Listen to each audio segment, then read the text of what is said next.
Sur France 3 Limousin, le journal continue. Cette semaine, l'événement, c'est la 22e grande semaine de Pompadour en Corrèze. Partons tout de suite rejoindre Cécile Gauthier qui se trouve en plein cœur des haras nationaux. Cécile, c'est à vous. Bonsoir à tous et merci de nous retrouver pour le journal continu en direct de Pompadour. Et pour débuter cette édition, je vous propose tout simplement de survoler l'historique de la Cité du Cheval. Marine Guigné et Anthony Borloo vous offrent ce reportage. L'histoire de la Cité du Cheval nous transporte dans le temps. Tout commence au Moyen-Âge, il y a 1000 ans. Pompadour né en 1026, Guy de Lastour va décider de bâtir ici son fief, sa cité, sa forteresse féodale. On est ici sur un magnifique château et grand château, mais il faut s'imaginer un château 3 fois la taille de celui-ci. Mais ce qui a vraiment changé et ce qui va vraiment changer au cours des siècles, ce sont les guerres de religion, les incendies et la Révolution française qui va transformer ce château par rapport à ce qu'il était autrefois. Au début du XIVe siècle, le château devient la propriété de la famille Élie de Pompadour. À l'extinction de cette lignée originaire de Ségur, les Conti et de la Vallière se disputeront l'héritage de ce domaine. Le roi Louis XV met fin aux querelles en l'offrant à sa favorite qui prendra le titre et les armes de la ville. Les Pompadour, la famille des Pompadour va s'éteindre et après diverses transactions d'héritage un petit peu compliquées, le château revient et le domaine dans les mains du prince de Bourbon-Conti, qui lui va le céder donc au roi de France, au roi Louis XV, et là, le roi, bien sûr, s'empresse de offrir le domaine, ses terres et le titre de marquise de Pompadour à sa favorite, Jeanne-Antoinette Poisson, devenue la célèbre marquise de Pompadour. Et c'est elle qui créera en 1751 ce haras privé.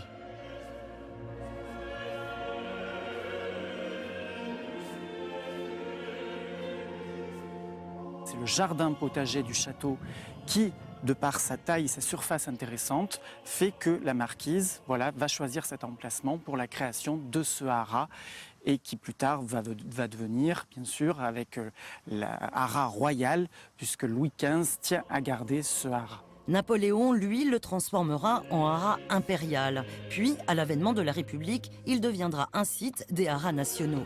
Cette institution connaît depuis 2010 de profonds bouleversements. Alain Tisseuil, le maire de Pompadour, vient de nous rejoindre. Alain Tisseuil, bonsoir. Bonsoir. La grande semaine de Pompadour vient de débuter. Est-ce que le public est au rendez-vous ? Bien sûr, le public est au rendez-vous. Le directeur du haras, Olivier Legouille, a mis les petits plats dans les grands comme tous les ans. Et encore plus cette année, il y a énormément de public. Et puis c'est la grande semaine, c'est un moment extraordinaire, magique pour Pompadour. Alain Tisseuil, il y a une institution ici à Pompadour. C'est Club Med. Il a fermé en janvier dernier après 43 ans de bons et loyaux services. Que va-t-il devenir? En tout cas, on va visiter les locaux avec Marion Banchet et Anthony Borloo. Regardez. Il y a un an, le domaine de la Noaille accueillait encore des centaines de vacanciers. Aujourd'hui, il n'y a plus qu'Alain pour se souvenir de l'effervescence qui régnait ici. C'était très vivant parce que là, vous aviez quand même 400 à 500 personnes dans cet ensemble-là. Et entre ceux qui regardaient les spectacles et ceux qui étaient au bar, il y avait quand même de l'ambiance. Après avoir travaillé 37 ans en tant que gentil organisateur, le retraité est devenu gardien de ce site de 63 hectares désormais désert. Un lieu autrefois dédié aux loisirs en tout genre et plus particulièrement à l'équitation. On voit encore les anneaux et l'abreuvoir. Voilà. La seule chose qui manque, c'est les chevaux.